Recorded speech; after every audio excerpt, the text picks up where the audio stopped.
बिस्मिल्लाहिर्रहमानिर्रहीम। अस्सलाम वालेकुम जी सबको। आज जो हमारी वीडियो का टॉपिक है वो वीज़ा इंटरव्यू क्वेश्चन है। आज मैं बताऊंगा कि जब आप अपनी वीज़ा एप्लीकेशन पुट करते हैं तो उसके बाद जो स्टूडेंट्स होते हैं उनका जो इंटरव्यू होता है उसके अंदर किस किस्म के क्वेश्चन होते हैं और उन क्वेश्चन के अप्रोप्रिएट आंसर्स क्या हैं। सबसे पहले मैं बता दूँ कि जो वीज़ा रेशो है उसके ऊपर सबसे ज़्यादा रिफ्यूज़ल जो आते हैं वो मोस्टली एक वजह की वजह से आते हैं कि वो एम्बेसी वाले कहते हैं कि हमने स्टूडेंट को जेन्युइन नहीं पाया। स्टूडेंट को जेन्युइन नहीं पाया का ये मतलब नहीं होता कि स्टूडेंट्स के डॉक्यूमेंट्स नकली थे, स्टूडेंट ने जो क्वालिफिकेशन शो की है वो नकली थी, स्टूडेंट ने जो एक्सपीरियंस शो किया वो नकली था। इस सारी चीज़ों का मतलब ये होता है कि स्टूडेंट पढ़ने नहीं जा रहा। वो इस वजह से होता है कि स्टूडेंट ने जिस यूनिवर्सिटी में अप्लाई किया होता है उसके पास उसकी इन्फॉर्मेशन नहीं होती कि यूनिवर्सिटी के आसपास कौन कौन सी चीज़ें हैं, कौन कौन से रूट्स हैं, यूनिवर्सिटी जहाँ पे उसने रहना है वहाँ से लेके उसकी अकोमोडेशन से लेके यूनिवर्सिटी तक क्या रूट्स हैं, कौन कौन से बस स्टेशन होंगे, ये सारी चीज़ें और बाकी जो वीज़ा इंटरव्यू क्वेश्चन होते हैं वो। तो चूँकि मेरा वीज़ा इंटरव्यू क्लियर है चूँकि मेरा वीज़ा इंटरव्यू क्लियर है तो अब मैं आप लोगों को गाइड करूँगा कि आप लोगों ने कैसे एक सक्सेसफुल वीज़ा इंटरव्यू को क्लियर करना है। जो सबसे पहला क्वेश्चन होता है वो आपके इंट्रोडक्शन के अंदर वो ये होता है कि आपकी डेट ऑफ बर्थ आप अपनी बताते ही हैं। फिर उसके बाद आपसे पूछते हैं जी आपका नाम क्या है। फिर उसके बाद आपसे पूछते हैं कि आपने ये यूनिवर्सिटी आपने कौन सी यूनिवर्सिटी चूज़ की है। आप उन्हें अपनी यूनिवर्सिटी बताते हैं और अपना कोर्स का बताते हैं कि I choose this and that university and will be studying their masters program या जो सा भी आपका बैचलर्स है जो भी।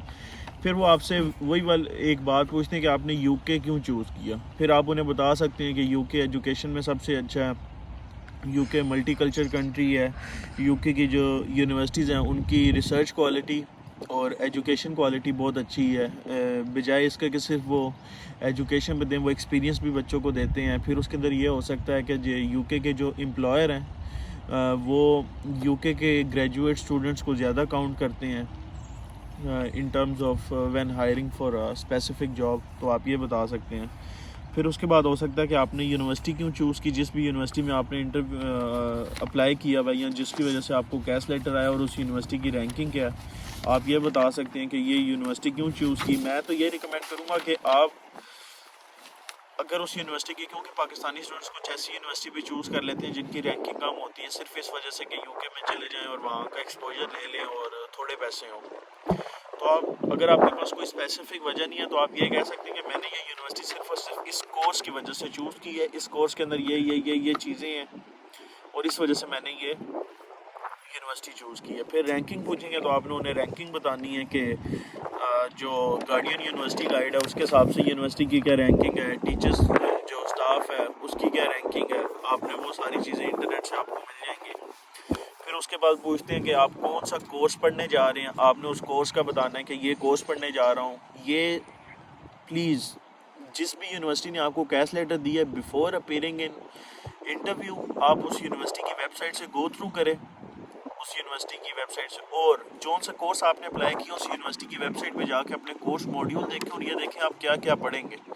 तो ताकि जब वो आपसे पूछें कि आपने कौन सा कोर्स लिया आप उन्हें कोर्स का नाम बताएं और ये भी बताएं कि इसके अंदर बेसिक मॉड्यूल्स ये हैं, एडवांस मॉड्यूल्स ये हैं, मैं पहले साल में ये पढ़ूंगा, दूसरे साल में ये पढ़ूंगा। अगर 2 साल का आपका मास्टर्स है, अगर 4 साल का बैचलर है तो आप उन्हें बताएं मैं पहले साल ये पढ़ूंगा, दूसरे साल ये पढ़ूंगा, तीसरे साल ये पढ़ूंगा, चौथे साल ये, ताकि एम्बेसी वालों को पता चले कि आप सिर्फ पढ़ने के लिए यहाँ आ रहे हो और आपको एक एक चीज़ का पता है कि आप ज़ाहिर जेन्युइन जो स्टूडेंट्स होता है वो पढ़ने के लिए आ रहा होता है। अब जो पढ़ने आ रहा है उससे इतना तो पता होगा ना कि वो कौन से कोर्स में कौन से ईयर में क्या पढ़ रहा है। जो जेन्युइन स्टूडेंट भी होते हैं हमारी तरफ क्या होता है कि वो सिर्फ कोर्स का टाइटल देखते हैं जी BSc सॉफ्टवेयर इंजीनियरिंग, जी मैंने ये करनी है, हमारी तरफ तो मॉड्यूल्स वाला चक्कर ही नहीं है। इसलिए मैं आपको बता रहा हूँ कि आप एक एक चीज़ को देख के आएँ और उन्हें बाकायदा एक्सप्लेन कर सकें कि आप क्या क्या कर रहे हैं। अगला क्वेश्चन आपसे हो सकता है कि जो आपने कोर्स चूज़ किया उस कोर्स की क्या रैंकिंग है यूनिवर्सिटी के अंदर। क्योंकि यहाँ पे ऐसे नहीं होता कि सारी यूनिवर्सिटी सारा कुछ पढ़ा रही हैं। कुछ यूनिवर्सिटीज़ हैं जो सिर्फ IT पढ़ा रही हैं, कुछ यूनिवर्सिटीज़ हैं जो IT, नर्सिंग, डॉक्टरेट करा रही हैं। तो वो आपसे ये पूछ सकते हैं कि आपने जो यूनिवर्सिटी चूज़ की है इस यूनिवर्सिटी की कोर्स की क्या रैंकिंग है, इस यूनिवर्सिटी कोर्स की क्या रैंकिंग है। तो आप उन्हें बता सकते हैं कि जो मेरा कोर्स है आपको guardian.com से मिल जाएगी, उस कोर्स की क्या रैंकिंग है, जो भी यूनिवर्सिटी होगी या जो भी कोर्स होगा। फिर आपसे वो दोबारा पूछ सकते हैं कि आपने जो कोर्स है वो क्यों चूज़ किया। तो आप उन्हें बता सकते हैं अगर मास्टर्स के लिए आ रहे हैं तो आप उन्हें कह सकते हैं जी कि मैंने 2 साल अप्रोप्रिएट डिग्री में काम किया, उससे पहले मेरे पास ये डिग्री, और अब मैं फॉर एग्जांपल आपने सॉफ्टवेयर इंजीनियरिंग की हुई है तो आप बता सकते हैं कि मेरे पास सॉफ्टवेयर इंजीनियरिंग थी, मैंने इसके अंदर फील्ड में काम किया 2 साल 3 साल 4 साल, और अब मैं यहाँ पे आके अपने नॉलेज को एक्सपेंड करने के लिए, अपना पे स्केल इंक्रीज़ करने के लिए, अपनी जॉब्स इंक्रीज़ करने के लिए, इन सारी चीज़ों के लिए मैं मास्टर्स के अप्लाई कर रहा हूँ, ताकि जब मैं मास्टर्स करके निकलूँ तो मेरे पास ज़्यादा अपॉर्चुनिटीज़ हों, ज़्यादा जगह पे मैं जाके अप्लाई कर सकूँ, ज़्यादा इनकम जनरेट कर सकूँ, इस वजह से। और अगर आपके पास बैचलर्स है तो आप बता सकते हैं कि बचपन में मेरा ऐसा इंटरेस्ट था, फॉर एग्जांपल आप कंप्यूटर साइंस पढ़ने आ रहे हैं तो आप बता सकते हैं कि बचपन से मुझे CS या कंप्यूटर साइंस की चीज़ों में इंटरेस्ट था, इंटरनेट ऑफ थिंग्स में मुझे इंटरेस्ट, अच्छा कंप्यूटर साइंस इंजीनियर बन सकूं। या आप अगर आप ड्राइंग करते हैं तो आप बता सकते हैं कि मैं बचपन में स्केचिंग कर रहा था, ये वो, तो अब मैं इधर आर्ट्स पढ़ने आ रहा हूँ। इस तरह आपने एक वैलिड रीज़न देना होता है, और जाहिर है कोई ना कोई वजह तो होती है ना वो कोर्स पढ़ने की। अगर आपके पास यही वजह है कि इसकी मार्केट में वैल्यू ज़्यादा है, ये वो, तो आप ये भी बता सकते हैं। अगला क्वेश्चन आपसे हो सकता है कि आपने जो कोर्स चूज़ किया उसकी एंट्री रिक्वायरमेंट्स क्या हैं, तो आप अपनी यूनिवर्सिटी की वेबसाइट पे जाएं। यूनिवर्सिटी की माज़रत यार हंसी आ रही है, लेकिन कोई नहीं, मुझे किसी और वजह से हंसी आ रही है बिहाइंड द कैमरा कुछ देख के। तो आप कह सकते हैं कि उसको अपनी यूनिवर्सिटी की वेबसाइट पे जाएं, यूनिवर्सिटी की वेबसाइट पे जाके देखें कि एलिजिबिलिटी क्राइटेरिया क्या है। एलिजिबिलिटी क्राइटेरिया आप देखेंगे ना, ये मैं आपको पता दिखाता हूँ वो क्या रहा है। ये देखें बिहाइंड द कैमरा, ये मेरी बेगम है और फुल टाइम इसने मुंह बनाए हुए, शू शू जी ठंड बहुत है। ओ यार दिखाओ आप सबको, ऑडियंस को, कितनी ठंड है। चलें जी, बैक टू वीडियो। अच्छा जी, तो आपसे पूछ सकते हैं कि एंट्री रिक्वायरमेंट्स क्या, आप अपनी यूनिवर्सिटी की वेबसाइट पे जाएंगे, एलिजिबिलिटी क्राइटेरिया देखेंगे। एलिजिबिलिटी क्राइटेरिया के अंदर आपको नज़र आ रहा होगा कि क्या एलिजिबिलिटी क्राइटेरिया कि कितना आइट्स का स्कोर चाहिए, कितनी परसेंटेज चाहिए अगर आप बैचलर्स के लिए आ रहे हैं, और कितनी मास्टर्स के अंदर मिनिमम CGPA होना चाहिए आपको ये कोर्स अटेंड करने के लिए। और मास्टर्स करने आ रहे हैं तो आपके पास बैचलर्स की कौन कौन सी डिग्री होनी चाहिए, ये मिनिमम क्वालिफिकेशन होती है, आपको बतानी होती है।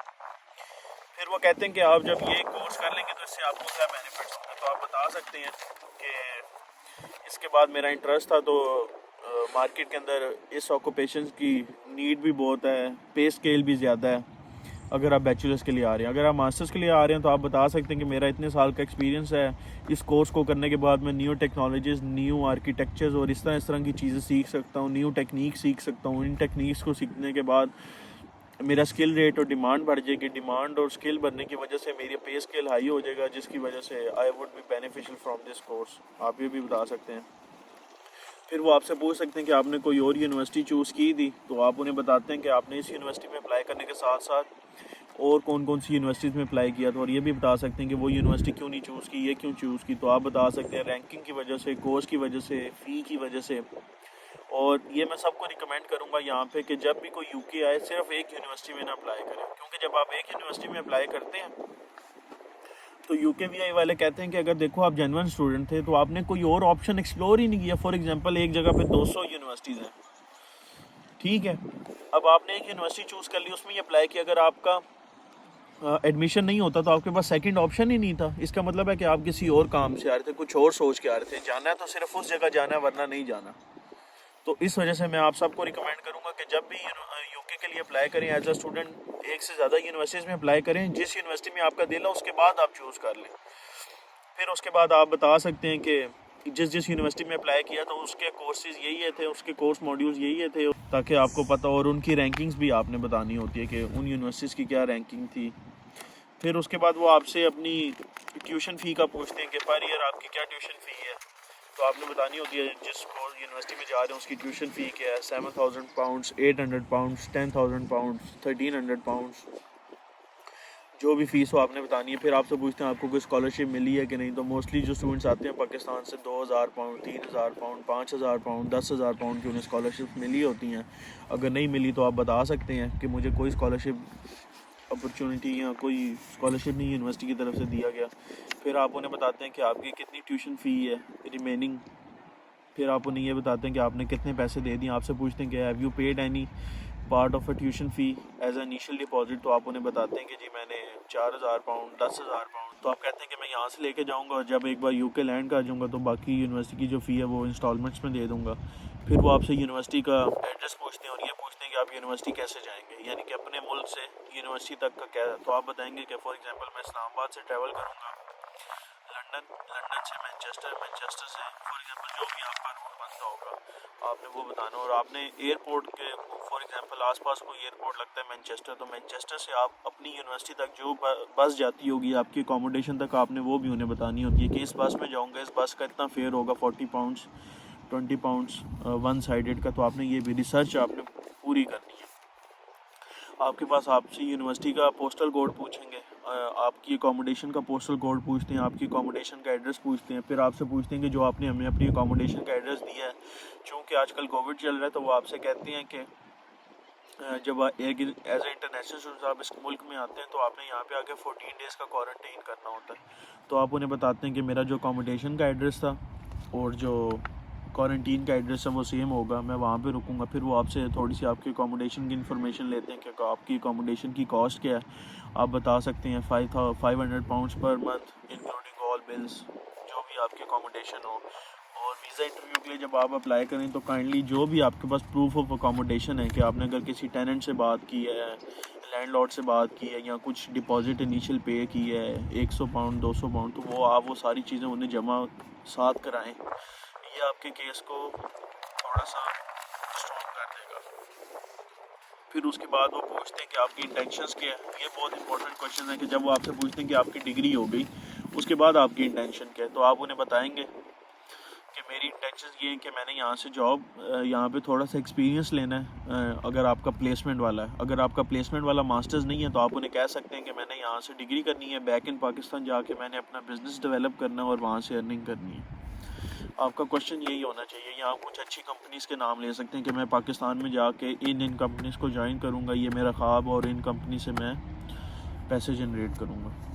फिर वो आपसे पूछ सकते हैं आपकी एजुकेशन को कौन फ़ंड कर रहा है। अगर तो आप मास्टर्स के लिए जा रहे हैं तो आपने पहले कुछ जॉब की होगी, अगर नहीं की तो आप बता सकते हैं कि मेरे फादर मेरी एजुकेशन को फ़ंड कर रहे हैं, वो स्पॉन्सर कर रहे हैं, वो मुझे सपोर्ट करेंगे through out my education when आप यूके में होंगे। और साथ आप ये भी बता सकते हैं कि जब आप वीज़ा के लिए अप्लाई करें तो साथ आपने एक एफिडेविट लगाना है, अगर बैंक स्टेटमेंट आपके अब्बू की है, कि वो आपको अलाउ करते हैं कि आप उनके फ़ंड्स यूके में रह के इस्तेमाल कर सकें।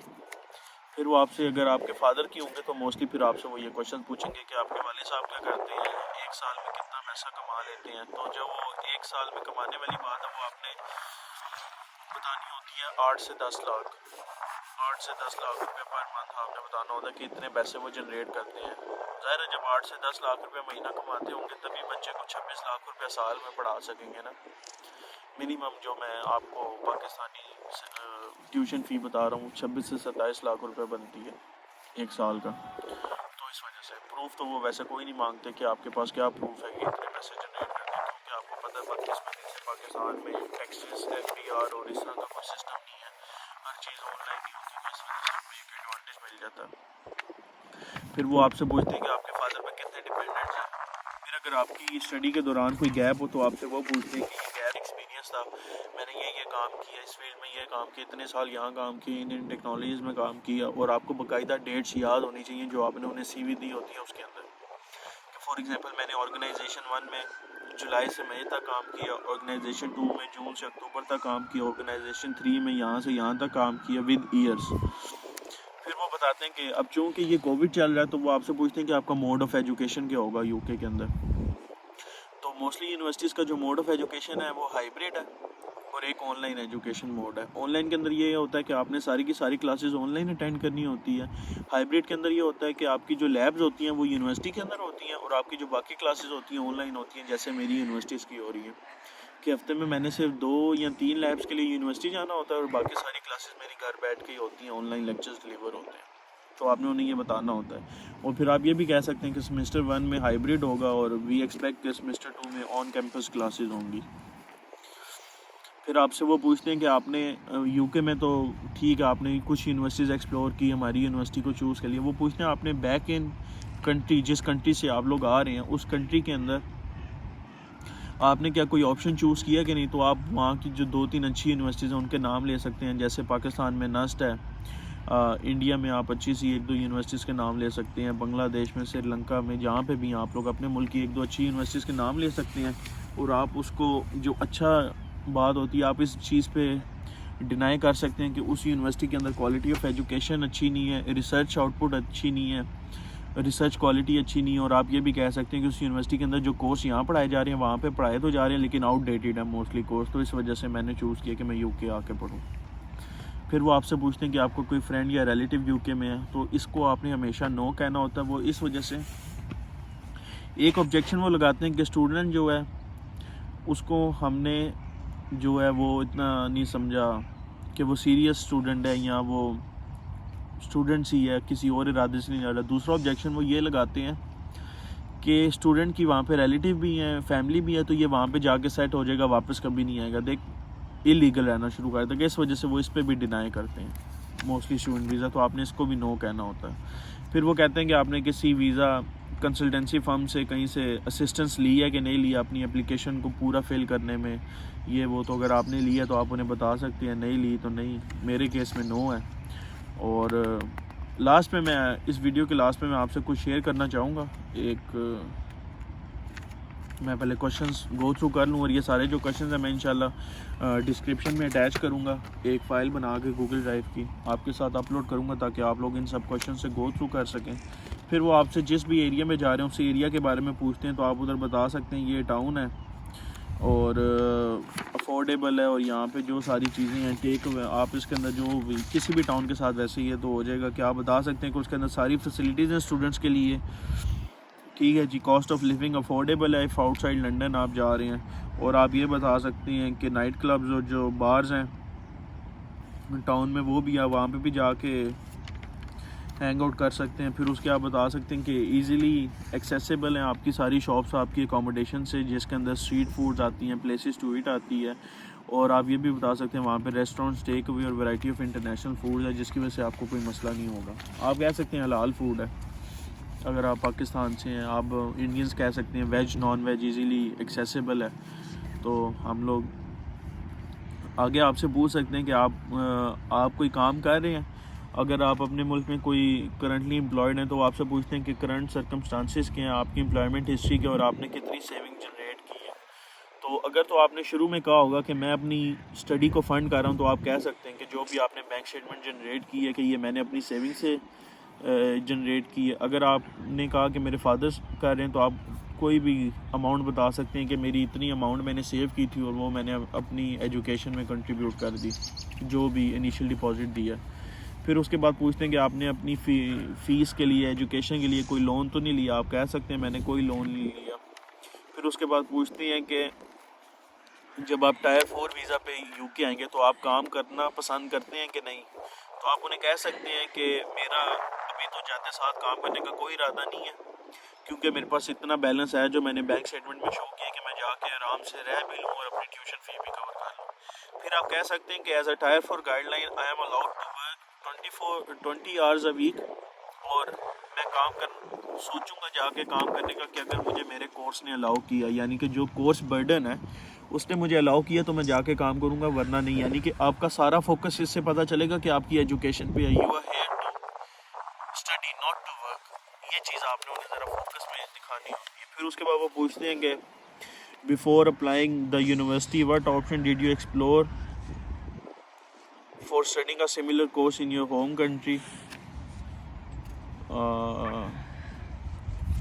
ये ऑप्शन, ये मैंने क्वेश्चन पहले ना कवर कर लिया आपके साथ कि आपने पाकिस्तान में कौन कौन से ऑप्शंस को एक्सप्लोर किया था और आपने 1-2 यूनिवर्सिटीज़ के नाम लेने, ये मैंने आपको बता दिए।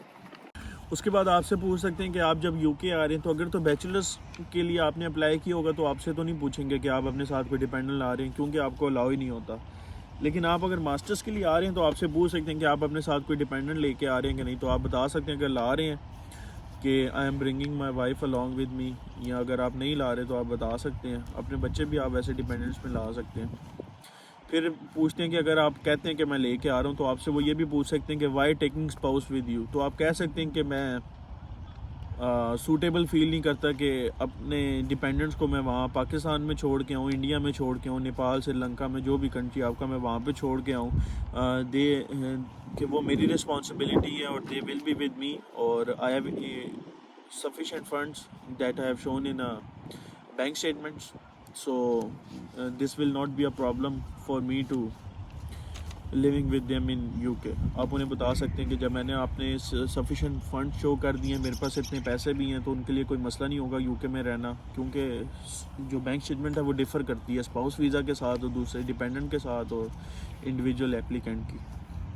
फिर उसके बाद ये भी हो सकता है कि अगर आप अपने स्पाउस लेके जा रहे हैं तो आपका स्पाउस वहाँ पे जाके करेगा क्या, तो आप कह सकते हैं अगर आपकी बेगम है तो हाउसवाइफ होगी, और फ्री टाइम में क्योंकि आपने ऐसा शो करना होता है कि वो आपके जो फंड्स हैं उन पे डिपेंड करेंगी, तो आपने ये बताना होता है कि वो हाउसवाइफ होगी और फ्री टाइम के अंदर वो कुछ ऑनलाइन कोर्सेज़ लेगी, जैसे फ़ोटोग्राफी हो गई, कुकिंग हो गई, इस तरह के कुछ कोर्सेज़ लेंगी अपना फ्री टाइम पास करने के लिए। और फिर आपसे वो ये भी पूछेंगे कि वो फुल टाइम या पार्ट टाइम कोई काम करेंगी, तो आप उन्हें कह सकते हैं कि फुल टाइम पार्ट टाइम कोई काम नहीं करेंगी। ऑल्दो जो सबसे बड़ी बात है अपने स्पाउस को साथ लेके जाने की कि बिसाइड स्टडीज़ हमारे पास एक ऑप्शन होगा कि हम यूरोप में आए हैं, यूरोप में हम रोज़ तो नहीं बंदा आता, तो हम आएँ और इसको एक्सप्लोर करें, आसपास के जो टाउन्स हैं इन सारी चीज़ों को हम एक्सप्लोर करें और एक नया एक्सपीरियंस गेन करें बस।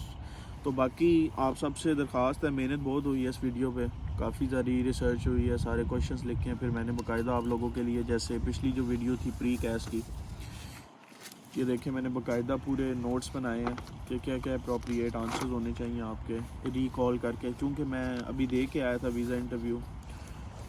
और मैंने आपसे जो बात करनी थी वो ये है कि कोई भी किसी भी कंसल्टेंट को प्लीज़ आप अप्रोच ना करें, मुझे इसमें कोई नुकसान नहीं है, आप मुझे मैसेज करेंगे, मैं तो आपको फ्री में ही बता रहा हूँ ये सारी चीज़ें, लेकिन मैं आप लोगों को इस वजह से कहता हूँ, और मैं इसलिए कंसल्टेंट का मना करता हूँ क्योंकि ये मैं ट्रू स्टोरी अपनी बता रहा हूँ।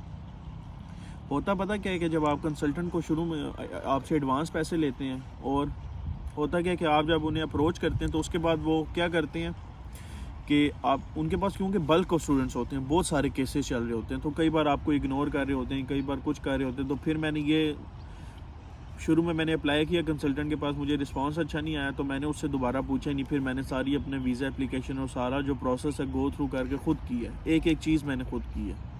तो इस वजह से मैं आपको कह रहा हूँ कि आप लोग कोशिश करें, सारा काम खुद करें, सारा कुछ ऑनलाइन पड़ा हुआ है, सब कुछ बहुत आसान है। और ये मैं आप लोगों को कह रहा हूँ कि जब आप यहाँ पे आएंगे, यहाँ एक बार आप इस प्रोसेस से गुजर जाएंगे तो आप लोगों के लिए आसानी हो जाएगी और आप बग़ैर किसी फ्रॉड के यहाँ पे पहुँच जाएंगे। इतना मुश्किल कुछ भी नहीं है यहाँ पे। और लाइक करें वीडियो को, शेयर करें, कमेंट करें प्लीज़। और रिस्पांस आप लोगों ने बहुत अच्छा दिया प्री कैश वाली वीडियो पे, 2 लाख तक हमारे हो गए हैं, 2000 तक हमारे व्यूज़ आ गए, तो 2 लाख मैं सोच रहा हूँ कि आप लोग कभी देंगे, तो इसको भी 2-3 हज़ार 5 हज़ार तक व्यूज़ दें आप लोग। तो आप लोगों से दरख्वास्त है, कीप लिविंग। अल्लाह हाफ़िज़।